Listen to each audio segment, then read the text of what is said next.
Welcome everyone. It's been a while. Here we are, the amigos back, but the four amigos now. Good evening, everyone. Welcome.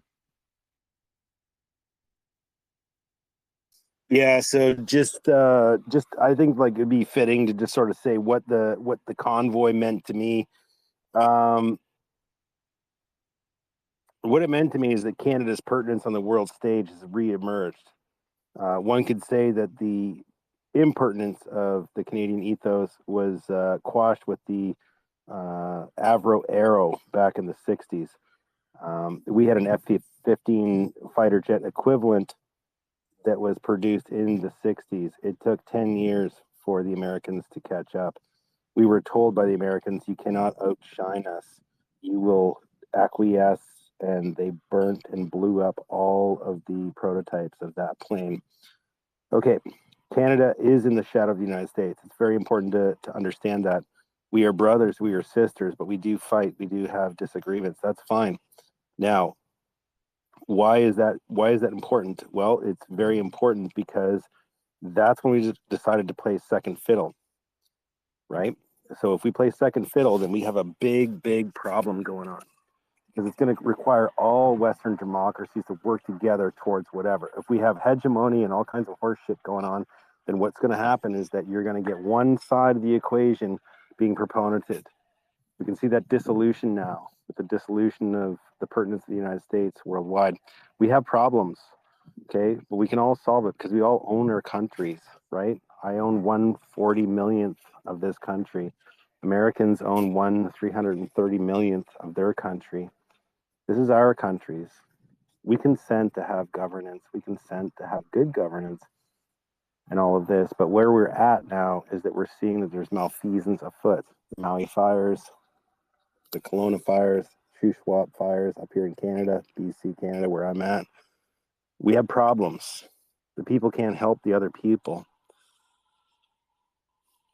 We have serious problems, but we also have hope, right? We all know what's right.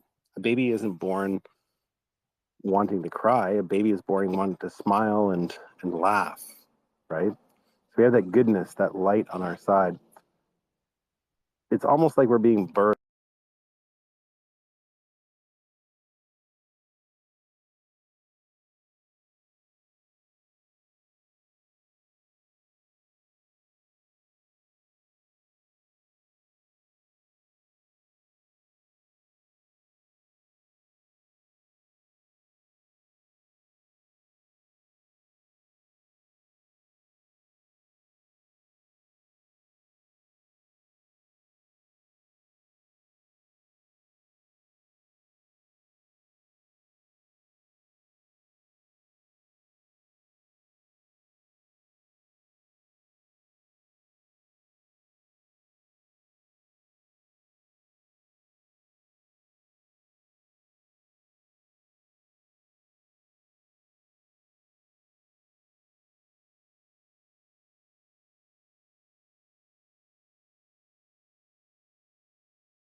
Okay. Okay, Zink, can you hear me? I think so. Oh, that's better. Yeah, no, That's good I and think loud. the feed's coming through. Let's see. I'm waiting to see if it pops up on here. I see you're down as listener. Yeah, there no, too. well, You that's got two going. yeah, that's the alt account to listen from the web, and yeah, this one seems to be coming in. Okay. So yeah, I think we're good again. So. Yep. Could I ask everyone in here that's waiting to go up and retweet the space so people see the new space? Take 3.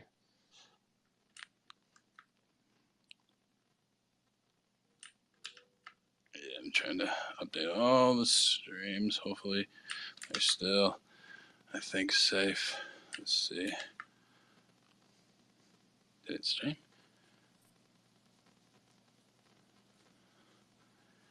It's streaming. Yeah, it's streaming. Okay, yeah, it seems to be streaming on YouTube.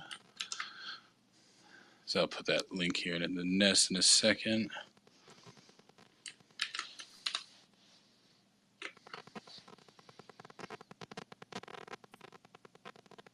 Always glorious.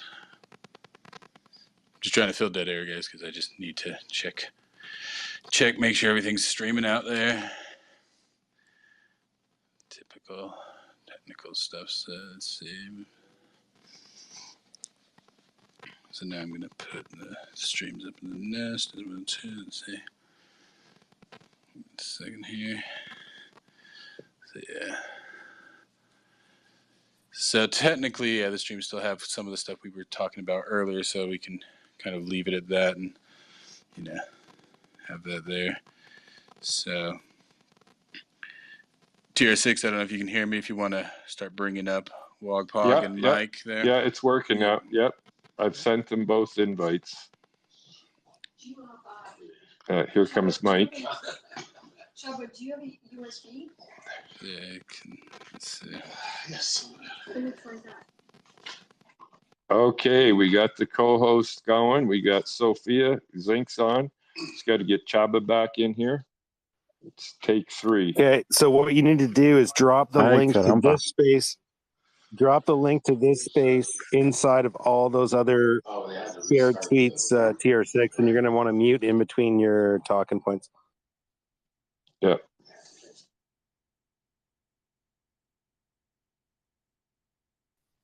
Yeah, rough day, folks. Rough day. The passing of Sheila Lewis. Wow. You know, one of many. Yeah, I just heard that. Yeah, so,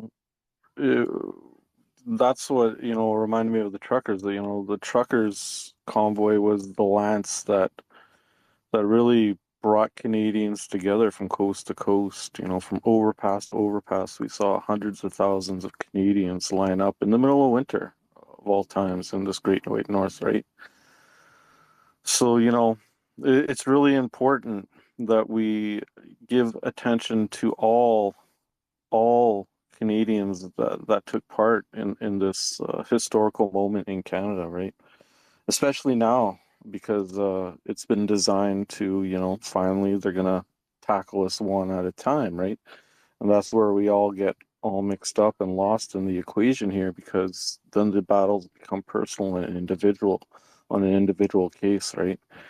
And it's really important that we still support all truckers and all Canadians that have been extremely traumatized through all this insanity, because laws were broken, and it was definitely not on our side of the fence, folks, right? So keep that in mind, and welcome everyone. Please share out the space, tweet it out. Discussion this evening.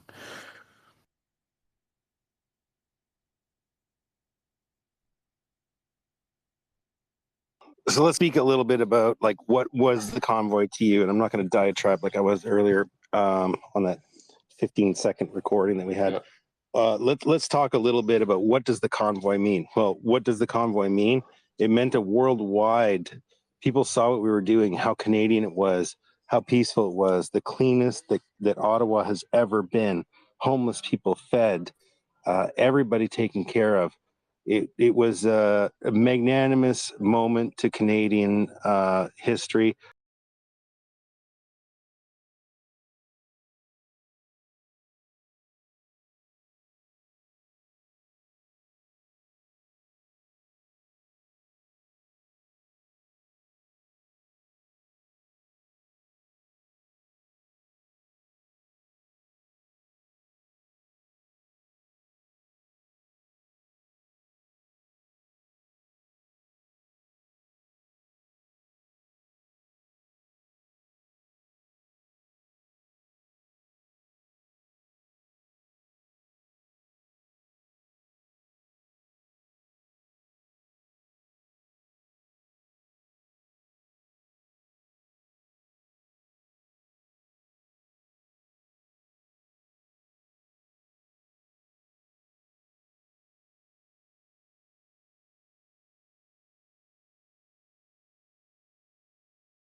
then how questions will be asked? No, give me about 5 minutes.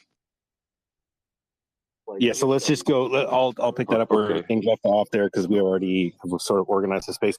The best way to ask a question, guys, is to be down in the comments. That little comment bubble down the lower right there. You'll see it. It looks like a little 3 and a little I don't know, cartoon balloon, sort of looking like a character is talking. So you want to drop your questions in there. We're not really going to be doing like rando come ups and talkie poos. We're going to be doing more just questions from there. There's a few, we'll see where we're at here, but that's the general plan. Zink is going to stream it out. Perhaps someone can take his pinned tweet there, maybe Mikey. Nope, put I it up deleted the that nest. one. I'll rebuild it. Yeah, okay, forget that. Disregard that. Zing is having to rebuild the link streams, but just know it will be rebooted on Facebook, YouTube, D Live, Twitch, a whole bunch of things. So whatever your flavor is, we need you guys to do that. And if you are a Facebook user, we want you to dump that Facebook Live in there once it goes live. Zinc will let us know, and we'll get all the technical stuff going. But in the meantime, this is a recorded Twitter space, so make sure that you are following TR6 for further updates and Saba himself. And I guess with that, we sort of covered a little bit of the technical stuff, and Zinc will pop in once he gets everything set up, and maybe interject even if you someone has started to speak or whatever, and just sort of we'll just run that on the fly because we got to change a bunch of stuff here, guys. So yep, go ahead TR6, and maybe you want to do your preamble, and let's get Saba going, and let's start running. Yeah, I just want to start out with what the convoy meant to myself. Being an unvaccinated Canadian citizen, I was segregated from society. And when the trucker convoy started, I was following it all the way through. It gave me hope. I was proud of Canadians lining the streets all along the routes. When the truckers went through the Toronto area, I was standing on a overpass with hundreds of people waving the truckers through. I never felt more proud to be a Canadian at that moment. It almost brought tears to my eyes. So the convoy gave me hope for a brighter future. And we're still seeing the effects of the convoy. It woke up the world. It put Canada on the map, and it showed the world the dictator that runs this country. So with that, I'll turn it over to either Wog or Mike, and you can give a little preambles what the convoy meant to you.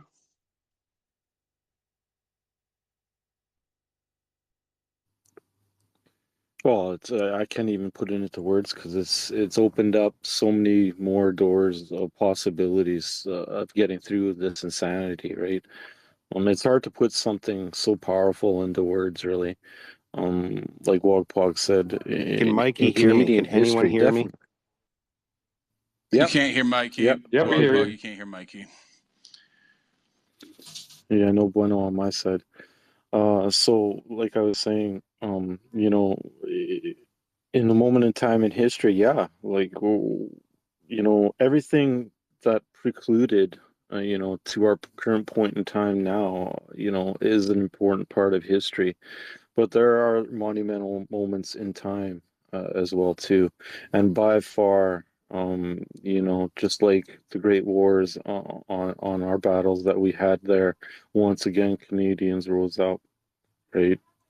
And it's a shame that a lot of our country and a lot of our citizens didn't even take part in it, didn't even feel those feelings, and it didn't dawn on them, and that instead they were manipulated into believing it was something other than what it really was, right? And here we are now. So definitely by far, population and size and density of our country now, absolutely a monumental moment in time in Canadian history.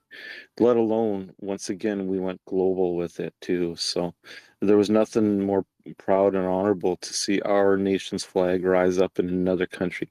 It dawned on me is like, it's like, what do you think their leaders are thinking with another flag waving in their country? It's just like, That's the support, and it does have impacts that does go globally, because the leader of a nation has to question why is another nation's flag flying in my nation or our nation, right? So it does amplify things as well. And once again, our small population of 40 million people, had that impact for billions around the world. And it puts things into perspective, and that's why it's so important that we shore up our Canadian truckers now more than ever. So other than that, TR6, are we going to open up with a Yep. beautiful anthem? Well, we'll give Wog a chance. I don't know if he's spoken what the convoy meant to him. Can you hear me, Wog?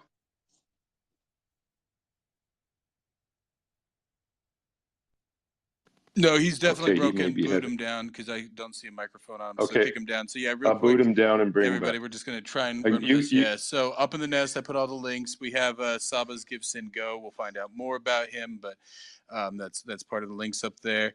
It's more for him to tell his story, but I decided to put those links up there.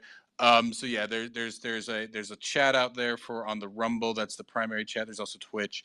There's YouTube. I'm mostly watching the Rumble one there, so you guys can kind of put comments in there. That'll also be included on the stream. So yeah, we're just kind of trying to piece this back together. It's always glorious when you're dealing with multimedia. So Live on the yeah, go, live on the just go. real Right? quick, my That's the way thoughts we on the roll. Canadian convoy. Right, for anybody who doesn't know, I'm a dual citizen.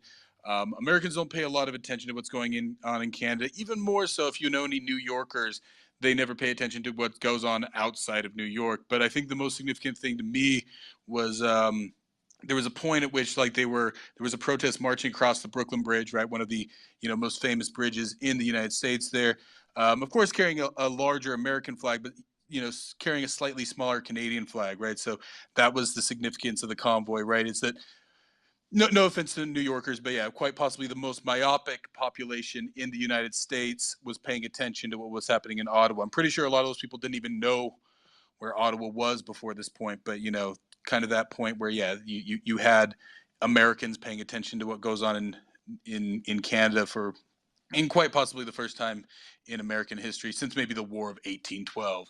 So I think that was probably the most significant sort of thing that stood out in my mind, which is kind of the reach of this that even New Yorkers were noticing.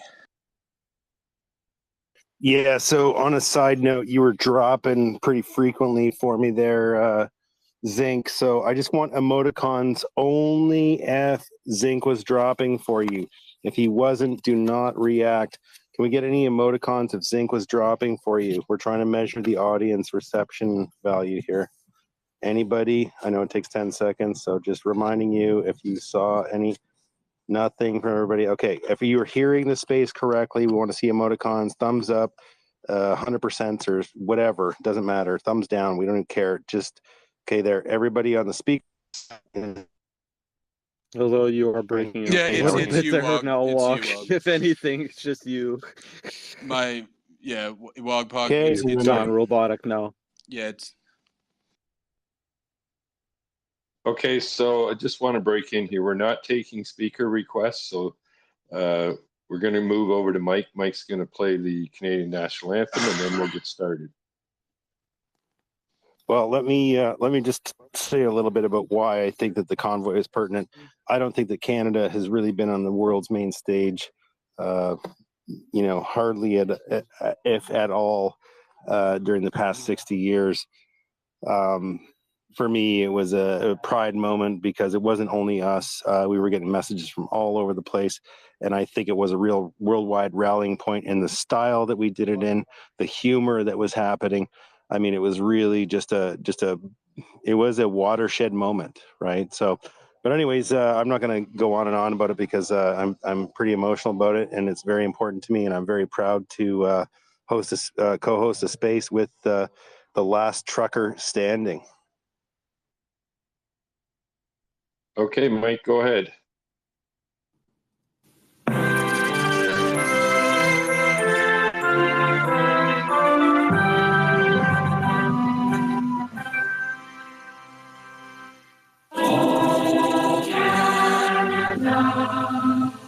Our home and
Thank you, Mike. So we'll get started now. We'll get a little bit of a late start, so we'll dive right into it. And with that, I'm going to ask my friend Sophia, that's here with me, and Chaba, to maybe do a little introduction of her. She's very active in the political scene here in Windsor. She works very hard. She's helped me put this space together, along with the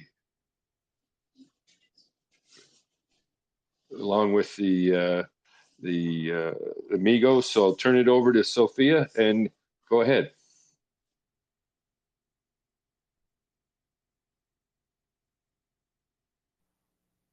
She's got to hit the mic button. There she goes. Okay, here I am. Okay, so my first question for Chaba.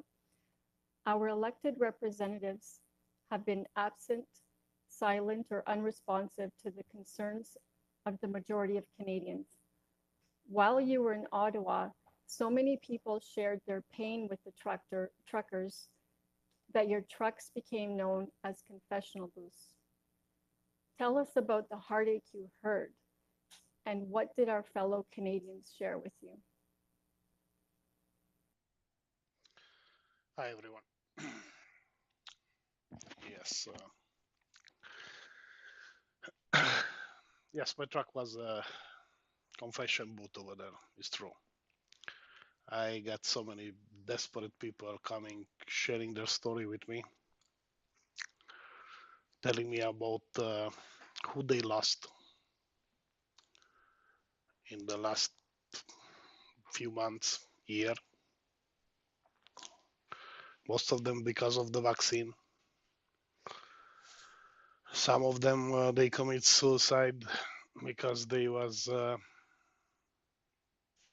so affected by lockdowns and all those things going around that time. I can tell you about one person who came to my truck. I had my windows down, and he reached for my hand. So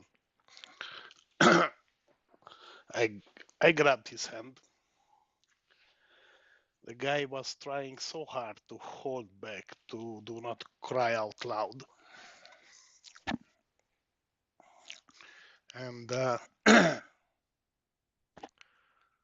without any spoken word, we just hold each other's hand.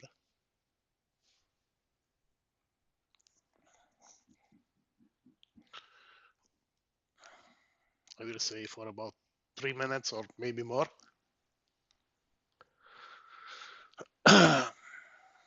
And somehow I was able to feel his pain. I don't know his story. But after that, he left. He was just shaking his head. Wasn't able to say not even goodbye. And I feel his pain.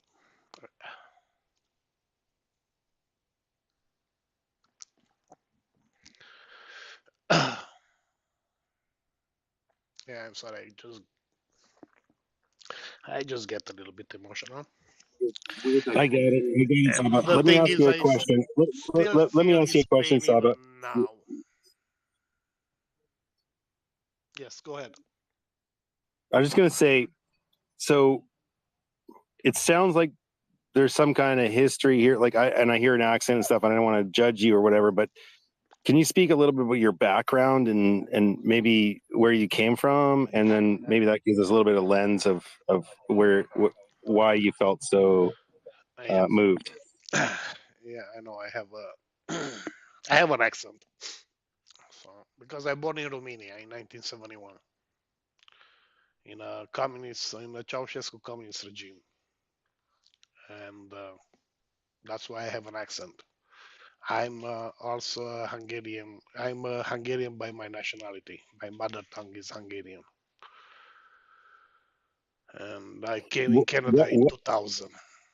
What were the stories that were passed down to you from your parents that went through the Ceausescu times, and maybe give us a little bit of a background on like why you understood why the stakes were so high? Because I think that you probably heard them, and maybe some of us are familiar, but maybe some people aren't. Well, I was like 19 years old when I left my country, so I don't need my parents to tell me how was communism back then. I experienced it myself. I was old enough to realize communism is like something evil. But only after a while. After a while, because at the beginning I was thinking that's how we're supposed to live our life, with restrictions, with less food, be scared to speak out. I was thinking that's how is normally a human life, until I realize no, it's not. Because when I grow older, I realize people over our Romanian border, they have much more freedom than we did back then. So I don't know. Do you And want to?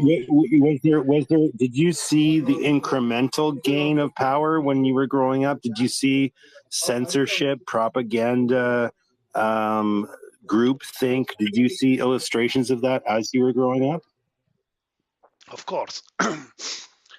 So we had all kind of restriction and limitation back in Romania at that time. So if you just said something about the government and your neighbor heard you, he was making a phone call. In matter of hours, they came to take you. If you was lucky, you end up only with a nice beating. But if you wasn't that lucky, you never return. You just disappeared. So that was Okay, from thank 1965 to 1989. Ceausescu was basically in power there. Yeah. So you grew up. What was it like growing like? And just I know this sounds like it's not related, but I think it really is in the end game here. So when you were like 10 years old, like so before Ceausescu, for example, did you see a progression to Ceausescu, like from 10 to 16 there, or like did you see things get worse, and were you noticing it? Was the people noticing it, but everyone just sort of went along, or what? Just a little bit of background there. So I cannot tell you how was it when I was 10 years old. Probably I was chasing girls in my school at 10 years old. I didn't pay attention at the whole communist bullshit what went on. But when I grow older and I realize something's wrong with our system, that communism, yeah, then I just realized like, why do we have to sing our anthem every morning at school, looking at that president picture on each class, like it was something like a god or something. We have to address to certain people in a certain way, like I mean, who was in politics. Uh, how to explain myself? Did you see? Did you see? Did you see? Here's a question that just bumped out of what you just said. How many of your peers, of the people of the same age of you, saw the same stuff? Pretty much everybody. But you know what I remember pissed me off that time?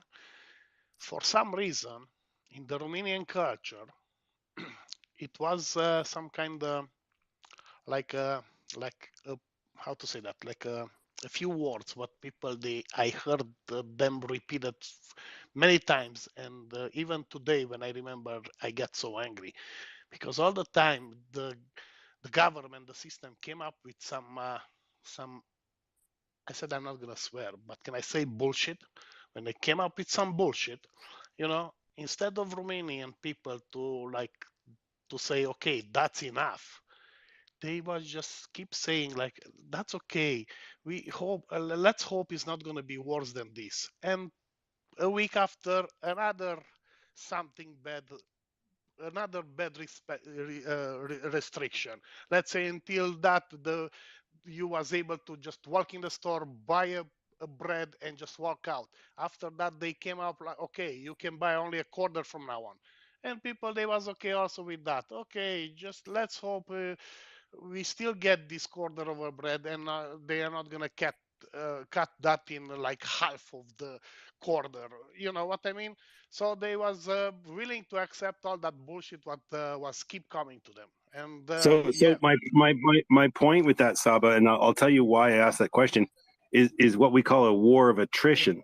Instead of them saying all of a sudden you can't buy bread, it's like, well, you can buy 19 slices of bread, 18, 17, 16, 15. And so this is what we see in Canada now. Is that a correct observation of what you're picking up? Because that's correct. the Yes, yes, but not just that. Okay, because I experienced that was the communists back in Romania at that time, and whatever is happening now in Canada, it's something much worse. Okay, it's much worse. Back then they left you to leave. You was able to go to work. I don't remember anyone pushing a poison in your body, whatever you want to take it or not, make you lose your your work or the ability to to be treated in a hospital if you don't get the poison. It wasn't anything like that back then. It was strictly like political, you know, we have to just bend our heads in the front of our president and stuff, you know, accepting the fact we didn't have energy power in the house. Okay, we was allowed to have power so we can turn our lights on the house like 2 hours or 3 hours a day. Do you know how many hours I was pretending in front of my parents I'm learning at the I'm sorry, at the candlelight? Yeah, just slipped out. I'm sorry. I tried to control myself.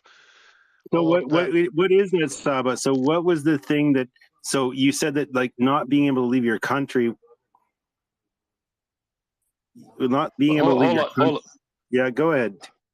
Hold on. I muted everybody. Well, we got to let Sophia get her questions in, and then afterwards you can you can ask some other questions. But Sophia's got some questions to lead through the program, and then we'll open it up to you. Okay. So, Sophia, go ahead. Go ahead, Sophia. Okay. Yes, we're going to go back to the beginning. So we're going to focus on your experience in Ottawa and your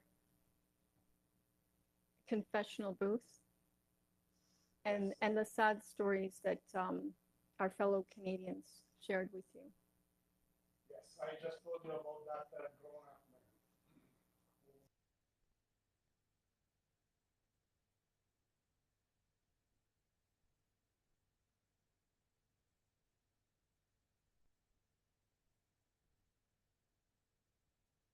He's got to hit his mic button there. TR6, give him a nudge.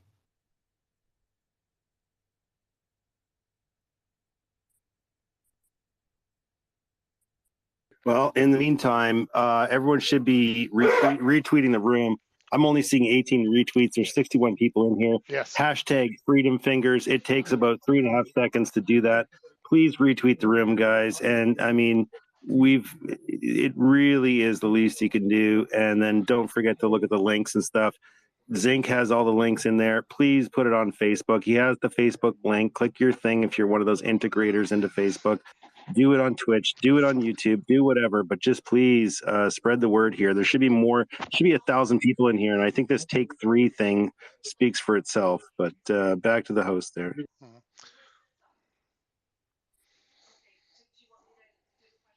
No. I'm sorry, guys.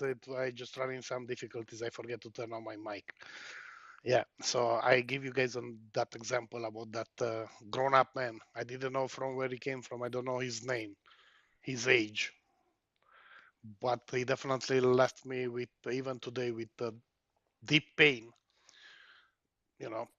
But I got another story for you. I remember that because that mom who came to my truck, she said she has a 13-year-old girl, and I also have a 13-year-old girl.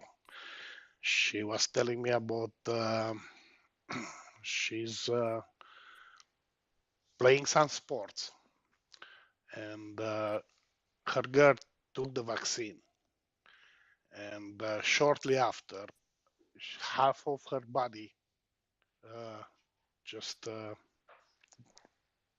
get paralyzed, and she was losing the vision every day, more and more since then.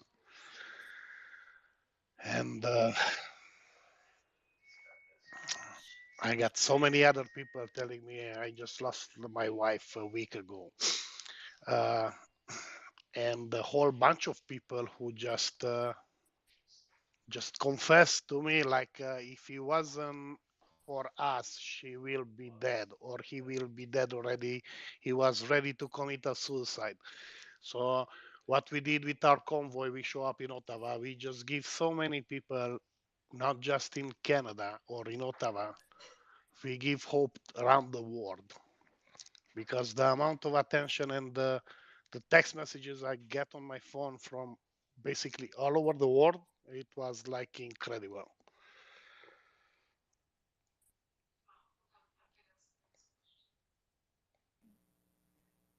Chaba, while you were in Ottawa, were there any elected representatives that reached out to you? Did you reach out to anyone? And if so, what was the response? No, Sophia, I haven't seen any anyone coming to my truck talking with me, or I haven't heard from any other truckers saying somebody came to talk with them. No, they ignored us. Okay. Despite the media blackout and smears, a good amount of Canadians know the truth about the convoy. It was nothing like the mainstream media reported. It was peaceful, harmonious, and the streets were filled with brotherly love and support. Around the world, people reached out to you to express their gratitude and appreciation. Share some of those stories with us.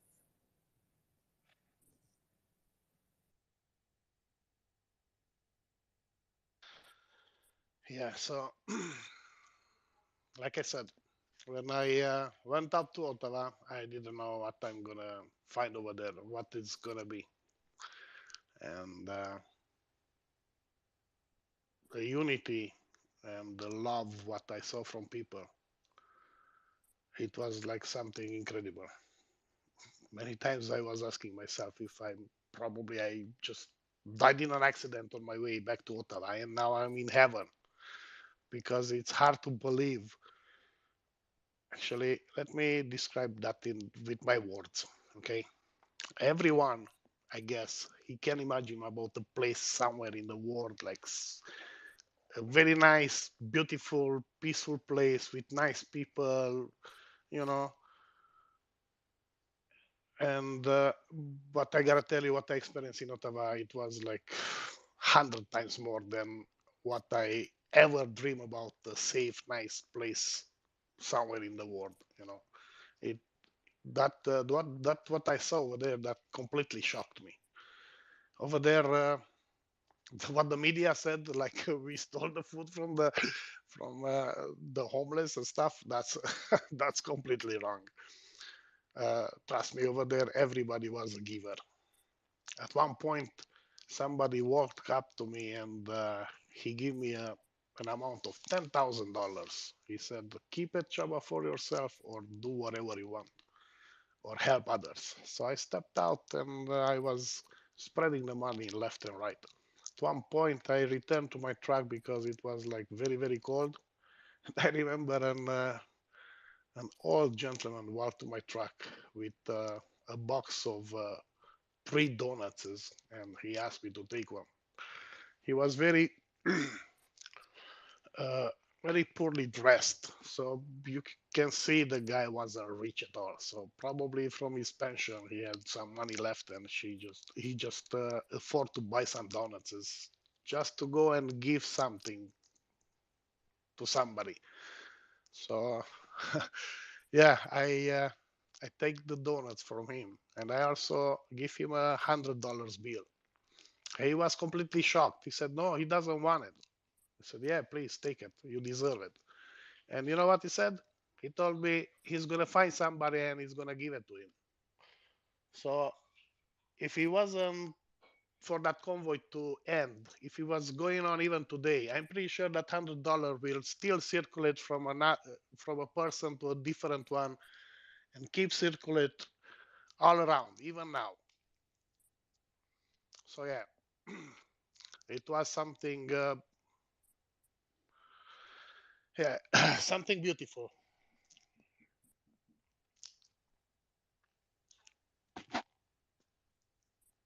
Yeah. Okay, Chava, you packed up and went to Ottawa, the country you love, to defend your family, your children, your right to work, and the right to feed and support your family. You were led to Ottawa by your heart. All you wanted was the right to choose to take an experimental drug. Canada has essentially moved to criminalize free will. Can you talk about the days leading up to going to Ottawa and the criminal charges you received for participating? Yeah. Well, one of the reasons I chose to join the convoy is because my family was put into a position like we haven't seen any future for us no more. So because I am the provider in this family, the only one, I was in a very desperate situation. I didn't know what to do, but I was so happy when I heard there's gonna be like a trucker convoy who they gonna drive up to Ottawa to protest over there. So I said, okay, I'm gonna be part of it because I don't feel like comfortable just sitting on the sofa and let others to just step up for me. Okay, so I was happy this is gonna happen, and first of all, when I left my house, I had only my family in my mind.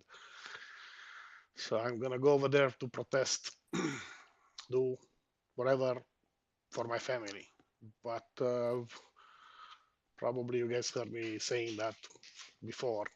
But as soon as I get on the Highway 401 from Windsor and I see all those people on top of the bridges, I know I'm not gonna go to Ottawa only for my family. I gotta go for those people too, because yeah, I realize there are so many people who they are afraid to stand up for themselves, who they are afraid to speak up for themselves. So I feel like kind of duty I gotta do that.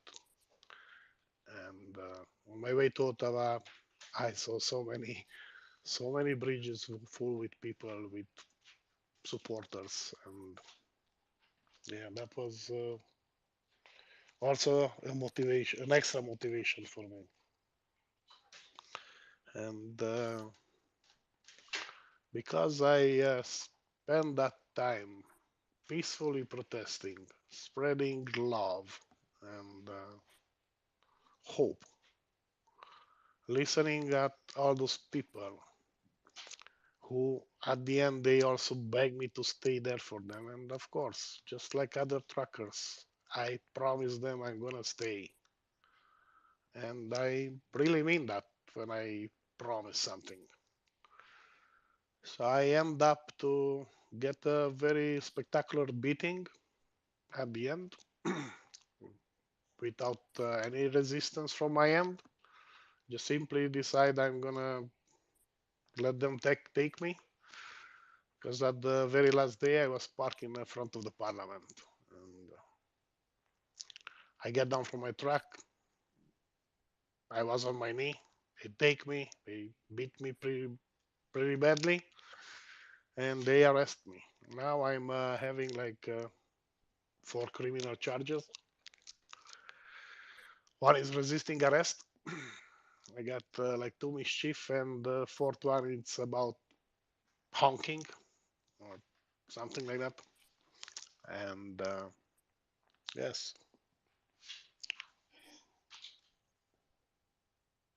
Chava, can you expand on once they arrested you, what happened right after that? you mean the injuries I had, or? No, where they took you and how Oh they yeah. left you. Okay. So after I get my beating and my handcuffs, they walk me down on a Wellington Street, and they just load me into a like a prisoner transport truck, just like I was a sack of potatoes. And we've been kept over there with some other protesters for like hours with no heat on that truck. We almost freeze ourselves up over there. Then after I don't know how many hours sitting in that truck, they was driving like 50 minutes away from that from the Wellington Street somewhere. I don't know the place, not even today. And we end up into at one warehouse. And they pick us up from the truck one by one for further processing. And after they told me I'm gonna be criminally charged, and they take fingerprints and pictures and stuff like that. Uh, they told me when I have to appear first in court, and they just left me out on the street. After they ripped my jacket, I lost my hat. It was very cold. I don't even know which direction I have to take when I left that warehouse. I was out on the street. At one point, I was thinking I'm gonna lose my ears because of that weather. And in about like an hour and a half, I was able to meet a group of young guys who they just left the protest, and I told them I need some help, and they helped me out. They give me their phone so I can call my wife, who was worried, who saw my arrest, my beating all live in a TV. So I was able to reunite with my family after that. Chava, before you were taken to the warehouse and processed, you did suffer serious medical injuries from the. Can you talk about those injuries? Yeah. Like I said, when they arrest me, I was on my belly on the ground, and I even raised my hands up in the air as much as I can for them to be easy to cuff me and stuff. But they feel the need to beat me up for some reason. And after I returned back to the hotel, my wife, she was so scared. She was panicking. She made me undress to see my bruises, my this and that. So, and I haven't felt any pain that particular time, probably because of the amount of adrenaline was circulating in my body. I don't know. But that same night, I went to the washroom, and my pee color was completely red. Then I get a little bit like, I'm not scared. I was like a little bit worried, like what's going on. I never see a urine color like that. So we decide next day in the morning I will have to go see a doctor. So I wake up in the morning, same color. I went to see somebody at the emergency room at the nearby hospital. I don't remember the name of it. I gotta tell you, I had a very bad experience in that hospital, because as soon as I walked in and I tell the lady why I'm there, because I was beaten up by a police in Ottawa. I'm one of the truckers from the protest. Oh my God, everything changed. Like, made me feel like I was like a Jew in a German concentration camp. So that conversation with the doctor, it was completely like off. I feel like I did something super bad. That's how that doctor treated me over there. So yeah, they did some tests on me, but they said, okay, take a Tylenol and go home. I said, okay, but please tell me what's going on. Why I cannot breathe? Because I couldn't breathe that day. I mean, that day for like a couple weeks. I wasn't able to like inhale the whole amount of air I wanted to. Uh, Also, my hand was swollen. I realized only like 2 weeks after there is a broken bone in my wrist because after I went to the emergency room in Ottawa, I went back to the hotel with my family because I had to wait like 7 to 8 days for the police to release my truck because they seized my truck that day. I had to pay them like $1,200, and I had to spend all those days in the hotel because I couldn't go to Windsor because it was too far. So yeah, after I get my truck back, I returned back. We came back home to Windsor. I had to go to see again a doctor in the Windsor hospital, and then we find out I have a broken bone in my wrist. I have some nerve damage in my neck, and I still have that because I get constantly pain in my neck. I got 3 fingers on my left hand, which one many times are completely numb. If I hold a cigarette in that with those fingers, sometimes I just drop the cigarette and I don't even feel it. Yeah. So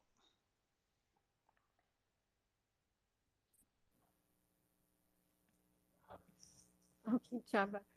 Um, Justin Trudeau and the rest of the world leaders worked very hard at alienating, shunning, and punishing the unvaccinated and pushing the fringe minority narrative. Some families fell apart and others grew stronger. For myself, relations with my family and friends were unaffected. Can you share your experiences after returning home from Ottawa? Did anything change within your family, with your friends, coworkers, and neighbors? all right. Well, if anything changed in my family, well, I gotta tell you that I give them so many advice to my family who they are living back home. I'm talking about my father, my mom, my sister. They all of them they fought for the vaccine. For some reason, they just didn't want to hear me out when I told them to stay away from that. But me returning back home, yeah, I definitely saw some changes because I had so many friends before, friends who they didn't come with me in Ottawa, who they just prefer to stay scared home, just I don't know, like pretending it's nothing wrong and everything is gonna be okay, or it's probably a bad dream right now. And after I return home, all these people they kind of turn their back to me. It makes me feel like, uh,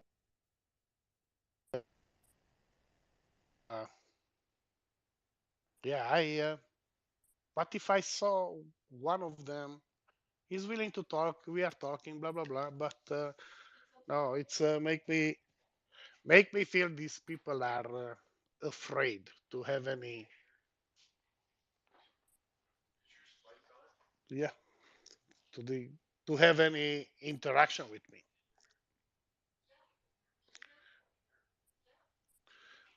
Uh, yeah, some technical difficulties, but I'm gonna keep going on. You gotta know, I received a note in my mailbox from somebody, I guess, in the street, telling me it's time to move out soon. So yeah, I was worried at the beginning, yes, because Yeah, also my neighbor, who was a very good friend of mine. We was helping each other all the time. And it's an old guy. He just passed away a couple weeks ago. And I feel the need to go and see him to talk with him because I know he heard about me being in Ottawa, and I didn't get the response what I was expecting from them. His wife, he told me clearly in my face, "Yeah, Chaba, you deserve all that because you guys completely lost your mind when you put bouncy castles on the highway." That's exactly what she told me. I said, "Okay."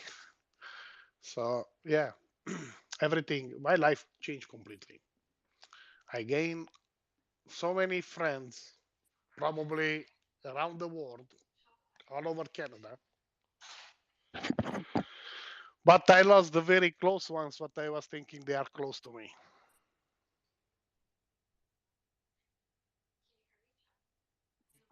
No.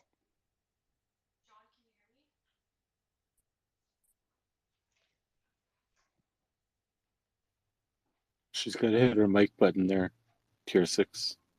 Oh, she's not in here. I think she lost connection. Yeah, she was asking if you can hear her. No, I don't even see her. Hold on. Yeah, just hang tight, folks.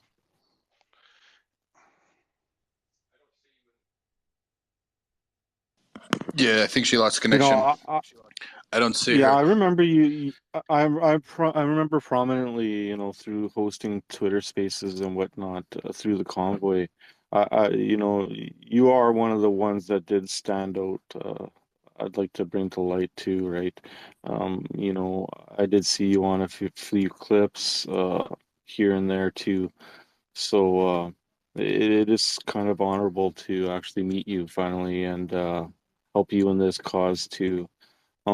It's really sad. What about a retweet there, Mikey? Is that a good Yeah, idea? Maybe run people yeah, through that. yeah, absolutely. If people could retweet the space as well too, get it out, that'd be fantastic. Share it out. The links to the gift uh, the Okay. Gifts and Go is up at top and good to go. Sophia, welcome back. Thanks. Chubb and I are having problems over here. Okay, so got a couple questions left. The COVID pandemic caused a surge in abuse, depression, and suicide. Even the intellectual development of toddlers was impacted. While most people were focused on the virus, others were focused on the bigger picture, and nothing has remained since COVID. Sorry, nothing has remained the same since COVID. Governments discussed and are still discussing COVID passports, universal basic income, a digital ID, and increased surveillance linked to 15-minute cities. If you pay attention, you will understand there is an agenda, and the agenda isn't linked to a Canadian identity. This isn't the life anyone dreams of. Chaba, as a father, what is your hope for the future and the hope for the future of your children?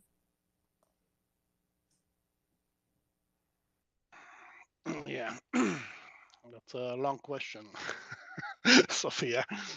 Uh, well, yes, there is an agenda out there. There is an agenda over there.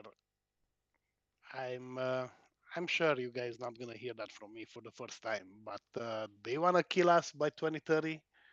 Okay, Sophia, what's the problem? I guess it's not the right answer. Yes, the thing is, it's okay.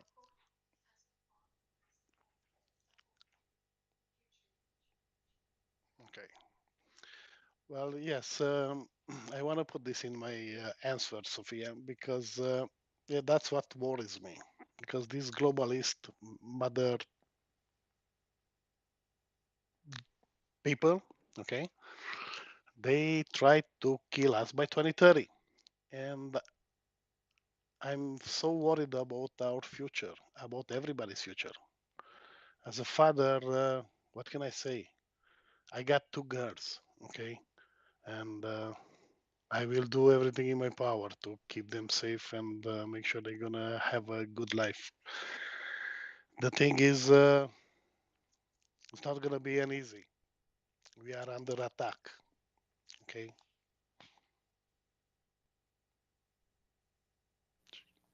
Chava, I'm a first generation Canadian. We are both personally aware of how different life was and still is outside of North America.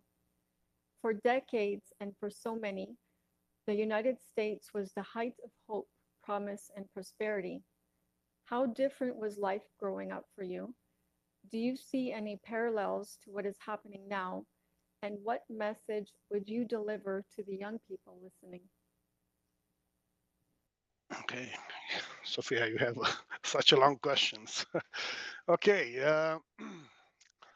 so what can I say about my me growing up back in my country? It was bad. Communism it's wasn't something you wanna be part of. Okay, but what's happening today? It's scary. Back then you didn't have to worry when the how to say that kind of forest fire is gonna burn your house down and you have to evacuate. They push you into the 50-minute cities and stuff like that. Wasn't nothing like that back then. What it is now, it's much more scarier. And what message I have to the young generation? Okay, so I was kind of coward when I was 19 to leave my country because I didn't feel like things are really changing. Because after they take down Ceausescu and he was shot in the street with his wife, also communist people they get into the power. It was the same communist regime with the democratic mask in front of their faces. So it was basically the same shit. Okay, sorry. Uh, my message to you guys, to the young generation, is like, yeah, don't be a coward. Don't try to hide. Don't try to run away. Because you got at one certain age in your life when you're gonna look back into your past, and you have to be. You gotta be able to be proud of yourself. So by complying and do whatever this corrupt government is gonna tell you to do, that's not the right thing to do, man. So just stand up and be brave. Okay, John, so you guys want to take it from here? Yeah, thank you, Sophia, and thanks, Chaba. Zinc, are there any questions that were put down in the bubble that you want to bring up and ask of Chaba?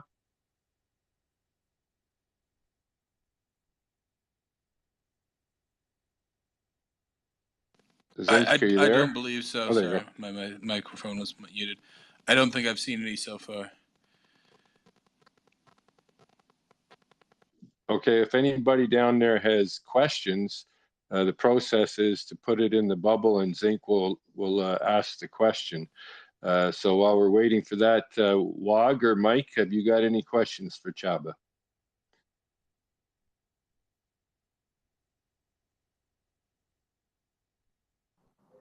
I was hoping Mikey would chime in there, but he's probably busy with his multiple kids there. Okay, so pick it up where we left off there, Chava. So we were at Ceausescu, we were at little kids and all this other stuff. So then you came to Canada. So what was your first impressions of Canada? My first impression, uh,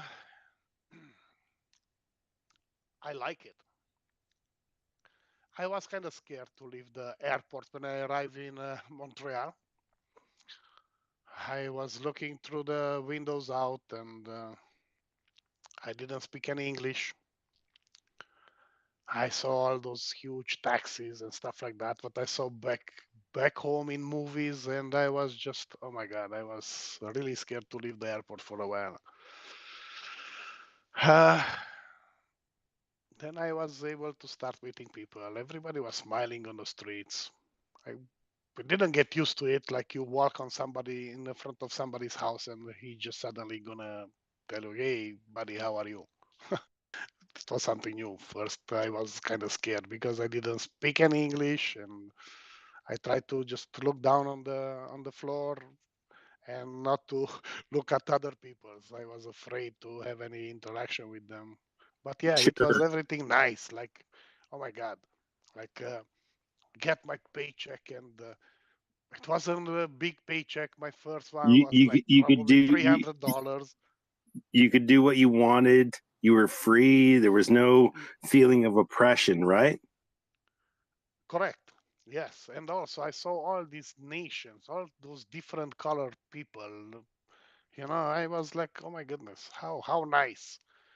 This is going to sound like a weird question, but your first best friend, like your first Canadian buddy that you met, can you describe him a little bit and what you guys got up to, just briefly, but just to sort of give that feeling and sort of encompass that feeling of like, wow, I came from oppression, now I'm here, and what a magnanimous feeling, right? So just to embody like what you just said, like, so your first Canadian buddy, and you went out and you decided to go to the bars and you decided to talk about this and that, and there was no, I mean, I'm just putting words in your mouth, but can you describe a little bit of that and how welcomed and how, you know, the Canadian spirit that you sort of found here in Canada, like once you got accustomed?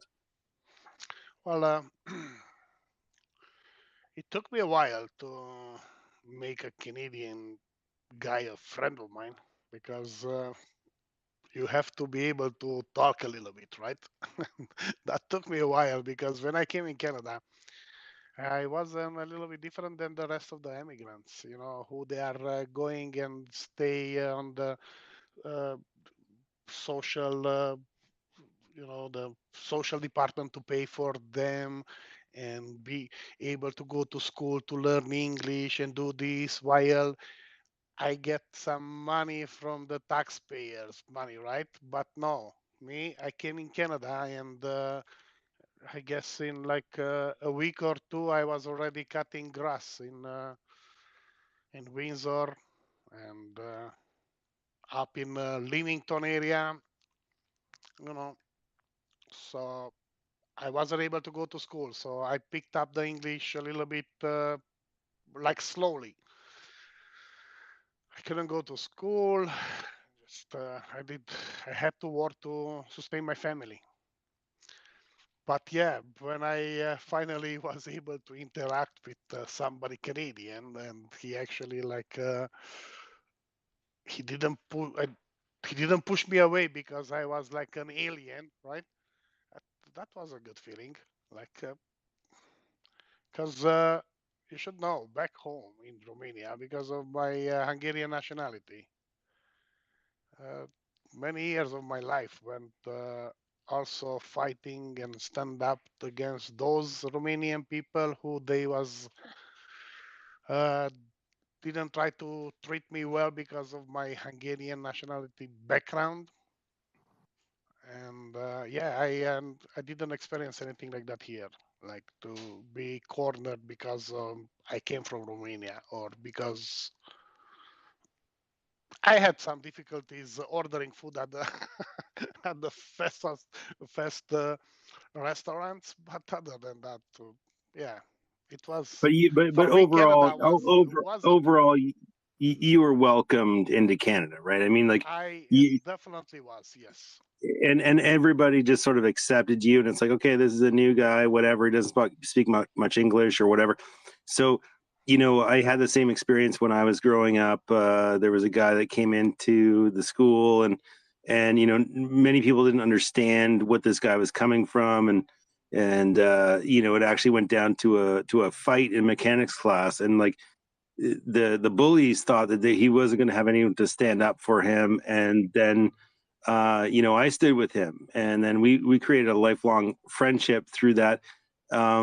I didn't care. I mean, the other thing is, like, you know, I think that humans have this innate knowing. Like when you look at someone in the eyes, it doesn't really require, you know, any kind of I don't need a certificate, a professional class certificate to say you're a good human. I just know.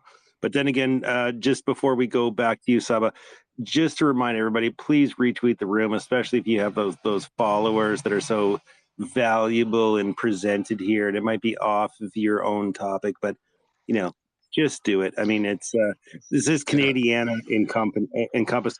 But just to move forward from that, so you came from, a communist regime. You came to Canada. You were welcomed. So let's fast forward a little bit. What was your first inkling that Canada was turning a little bit towards the way that you didn't want it to go? And I mean the first inkling. It doesn't have to be COVID-19. It can be before, it can be during, it can be after. Just what was the first trigger point for you, having known communism growing up? What was your first trigger point where you were like, uh-oh, this is not a good scene? Well, I saw little signs. Okay, you're not allowed to drink your beer in the front of your house. um, Back in Europe and even in a communism, nobody had a problem with that. And I lived in Hungary also, you know. And so little things, but I didn't really pay attention to that, or I didn't really care because I was so preoccupied making good money, having a good life, providing very well to my family. You know, uh, I didn't really pay attention on the politics, not even today. Okay, uh, I was so preoccupied with basically the good life what I find here. I had a good job. I was making good money. We was able to go in vacations here and there, and that's all I had in mind, to keep my family together, make sure we have a shelter, we have food, we have chance to buy ourselves nice things. And I didn't observe anything until the lockdown they start coming, until the vaccination they start pushing us to be vaccinated. Then I gotta admit that's when I start waking up, because I If was I could kind just of jump sleeping. in here, for a minute, Wog, and thanks, Chaba. I just want to remind everyone, Chaba's court case is coming up, and we've talked about the 4 criminal charges that he has. And up in the nest, you'll see a couple ways you can send Chaba some love. He went to Ottawa to stick up for our rights, and now we need to help Chaba. So there's 2 ways you can do it in the Give, Send, Go there. And if you're not comfortable with the Give, Send, Go, there is an email address there that you can e-transfer some love to Chaba. He needs our help quite a lot, and he did a lot for us. So if you could open up your hearts and send him a little bit of love, he would much appreciate that. And like Wog said, if you could retweet this space, we're getting to the point now where we're going to start wrapping things up a little bit here. Unless Zinc, are there any questions down there?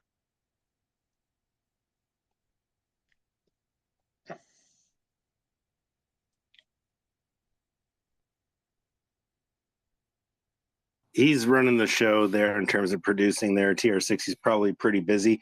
I don't know if Mikey's even around his microphone. So any comments, questions about anything that's gone on? How about I'd like to really get Sophia's opinion. I mean, the groundwork has sort of been laid here. Sophia, I know that you're not really being called upon here correctly, as sort of a question asker and as an administrator in this space. But I'd really like to hear what maybe some observations from you, if that's possible. Thank you. Oh, can you please clarify what kind of observations? What are you referring to exactly? I'm just whatever your vibe is of what you've heard, and do you have any opinion on what you've heard? I mean, it's nothing. You can say no. I mean, it's fine, but maybe your opinion if you want to. Oh, I just could you please clarify? Are you talking about the current state? No, or? anything, Sophia. I'm just literally just saying, like, you're sort of on the panel here, and basically all you ask questions. Okay, So no, you're asking me if I have anything other to say. That's what you're asking me. yeah, anything that you Okay. would want to add to the conversation or whatever. Yeah, honestly, I wasn't expecting to speak about myself. The focus is on Chaba. So aside from the questions that I've asked, I don't think I have anything else to ask Chaba. Okay, thanks, Sophia. I think I'm getting a little bit of echo here, but again, I just want to remind everyone about up in the nest there. I think we're going to move now to closing remarks. We've covered off pretty much everything that Chaba experienced, what he's still experiencing. He is going to Ottawa soon. I believe it's September the 11th. So he needs our help. If you could please help out, it'd be greatly appreciated. And with that, Mike, I'm going to go to you, and then Wog, and then we will finish off with closing remarks from Chaba. Go ahead, Mike. Yeah, thanks a lot.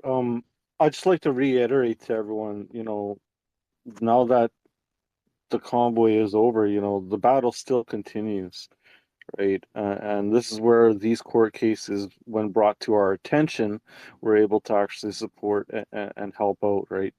This is where it really matters because, as the court cases are finally coming to bat, it's important that we actually tune into all these cases and, still hold their feet to the fire, right? This is only one of the only key factors that's almost left to take the next step and move forward from all this trauma, and we can't let them get away with this. As simple as that, right? So it's our duty to step up now, just as we did for the convoy, right? So all Canadians, this is about being Canadian, right?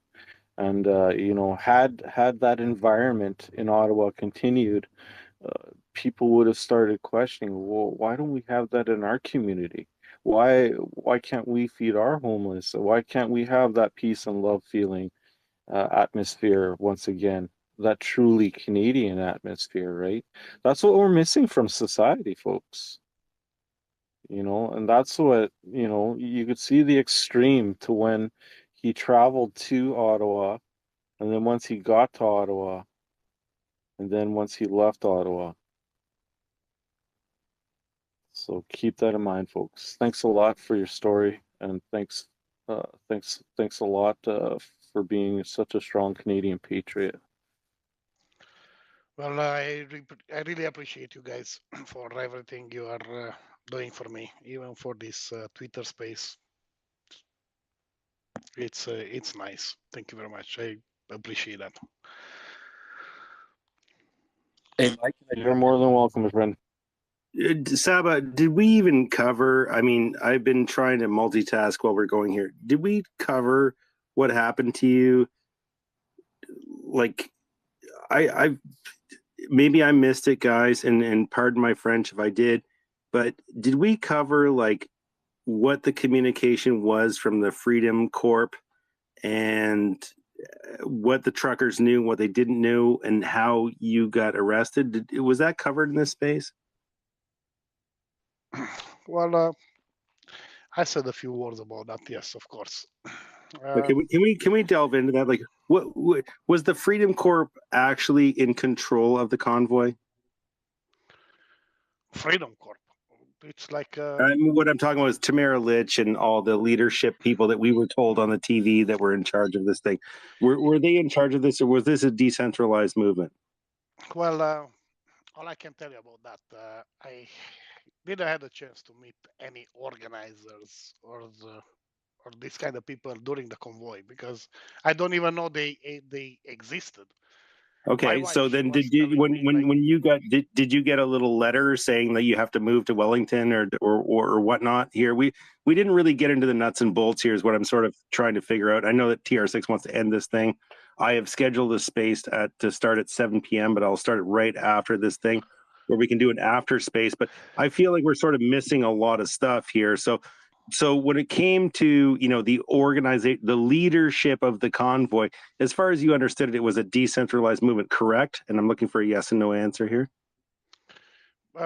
No, I didn't have knowledge about anyone Okay, leading very that good, convoy. very good, very good. So I'm going to move very quick here because I know that TR6 wants to go eat his Munchables right after here. Okay, so very good. So you didn't have any idea about that. Did you get any communication from the quote unquote leadership of the convoy? No. At one point during the convoy, I've been asked to go and talk on the stage, but that day I didn't feel like I want to be in the stage. It's not my type to be able to talk in the stage. I feel completely Fair enough. uncomfortable. Fair enough. I mean, So no. Yeah, okay, very good. So when was your truck on Wellington to begin with, or was your truck off Wellington? No, when I got in Ottawa, it was at the park in the front of the War Museum. The next day, Okay, I moved so up were on were you Wellington. directed, or did you move your truck as per directed by the leadership, quote unquote, of the convoy? No, I moved my truck because I was listening at my heart. So I decided the front of the War Museum is not the place for me to be. I want to see the parliament because that's why I went up to Ottawa. So I decided Okay. to leave that spot and I just stopped that day on the Wellington in the front of that super fancy hotel. Yep, I know the one. And So then you moved your truck because you wanted a better view, but did that idea come from quote unquote leadership of the convoy? no, it came from my heart. Yeah, Because I but that didn't drive up to was it. Ottawa But to well, be hold on a outside second. of Hold on a Ottawa. second. Stop it. Hold on. Let me go rapid fire here because it's going to get too many details and it's going to elongate it. And I know TR6 wants to get on his treadmill there. So what happens here is that you have an opportunity to move. That the trucks say, okay, well, we are moving. Da da da da da. So as far as your understanding went, no a formal communication from the quote unquote leadership of the convoy. Just that you knew that you could move to Wellington, correct? Correct. I didn't. Nobody instruct me to do anything. Whatever I did over there, I did because of the love I feel about all those people, and I feel like I'm on duty to stand up and talk for those people who they are not willing to or they scared to do it. Yes. Gotcha. Nobody instruct me to 100%. do anything. Gotcha. Okay. So now I'm going to move to you were on a Wellington at this point. You're hearing the rumblings of the Emergency Act enactment. What is your feelings when you hear that the martial law is going to be declared in Canada? What is your personal, emotional, intellectual movement here, or what's your thinking process and what's your emotional response when you hear the EMA is going to be enacted? Okay, do you want me to be very honest? And I will tell you an Yes, I honest want you to be answer. very honest. That's the whole point of Okay, these I spaces. didn't even have any idea what that stupid emergency act it means. I just heard, oh, they invoked the emergency act. I said, okay, cool. And so what? What the hell does that mean? I didn't get a clear answer from nobody. So I didn't know. It was also just like another news, like how they start putting fear in all of the truckers in the first few days. Somebody walking to your truck in the night to say, "Oh, we're gonna be attacked by Antifa and this and that." I said, "Okay, who cares? Let them come." So they said, "Okay, I heard about the emergency act." To be honest with you, I don't even pay attention or ask around. What the hell does that mean? Explain it to me. What's the emergency act? Okay, I talk English, but I still have lots of holes to fill up in my English knowledge. I don't understand everything. Okay, so then once you understand, there must have been rumblings through the truckers. People must have come to you and said, "Hey, it looks like they're starting to arrest people and things are getting real here." What was your response once that started? Well, probably you are aware I made so a few million promises, not thousands, million promises to people, desperate people, to stay there for them. And I promise them I will stay until the end, because also it's my family future on the line. Yes, I will stay for you. That's what I promised to everybody. And I mean it. Okay, so someone fat fingered the mute button. Is there a reason there, TR6 or Mike? Oh, yeah, I'm sorry. Okay, just keep Yeah, on going, Saba. my Keep on microphone going. went off. We got a roll Yeah, here going. Me and you are dancing. yeah. TR6, go Now, ahead. can you hear me now? Yeah, we can hear you. TR6 wants to Okay. interject. TR6, go Yeah. ahead. Just No, hold on I a second. just I Yep, okay, accidentally got hit it. the mute button, but we need to wrap it up here pretty soon. We're gonna wrap it up, buddy. But this needs to be covered. I mean, we can't hold a space, and I mean, up to you, TR6. You're the host. We can cover this in the after space, which will not be recorded. Thumbs up if you guys want to hear what I'm going to ask here, or thumbs down if you want to end this right now. Well, go ahead, but be quick. TR6, I can't go any quicker than I'm going here. So if you don't get what I'm laying down, there's not much. Okay, look, you know what? So, okay, did we cover what happened when you got arrested, Saba? Do you want to say it? Is it legally repercussionable? Have you talked to your lawyers before are you able to speak about how your arrest went? Because I don't want to get this could be a sticky situation here, and I want you to answer that question first. No. You haven't talked to your lawyers? Okay.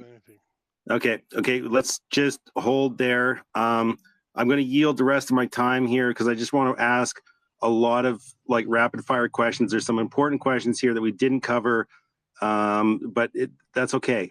We can do this again. Just remember, Saba, you can donate to Saba's legal defense fund if you wish to. All the links are up above. But I'm going to yield the rest of my time, and I know Saba, you're going to get a time here. TR6 is going to throw to you, and you're going to be able to end this space. But before the rest of the questions I would have asked, Saba's dropping. The only thing I wanted to ask is I wanted one of my co-hosts that I trust from the United States. I wanted to get his opinion on what the trucker convoy made to Canada, and just a minute and a half there, Dutch, and then TR6 is got ants in his pants there, so don't go too long. Go ahead, Dutch. Okay, real quick. Hey, Saba, thanks for what you did. And, as a guy who, the only time I ever got arrested when it was my own damn fault and I was being stupid. So thank you for doing the right thing. And I look forward to, having you on more spaces and helping the Americans here understand, what happened up there, and hearing you talk about it and hearing it from your heart. Like you said, the moves you made were from your heart. And that's what we need to hear down here. We need to understand what happened. And you're a great spokesman to let us know what happened. So, thank you for your being a freedom fighter and giving that perspective of coming in from another country. A lot of people in the U.S., they don't understand the freedoms that you guys have lost. And, my hat's off to you, and encourage you to come out more and help us down here in America understand what you guys went through. What did the convoy mean to the Americans, Dutch? Can you just speak a little bit to that? And I mean, like 30, 45 Yep. seconds.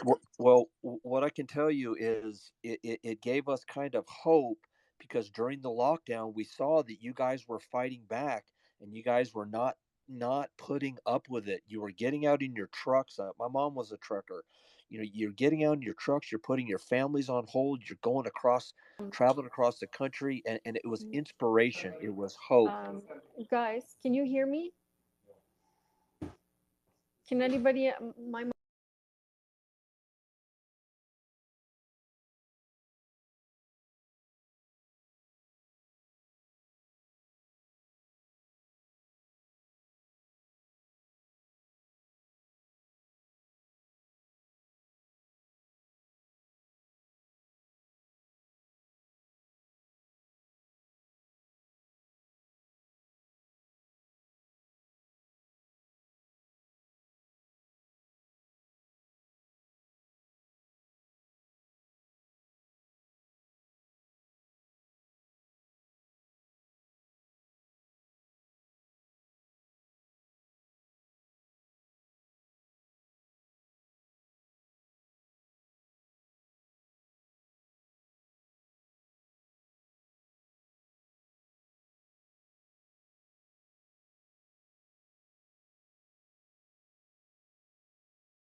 Can anybody, my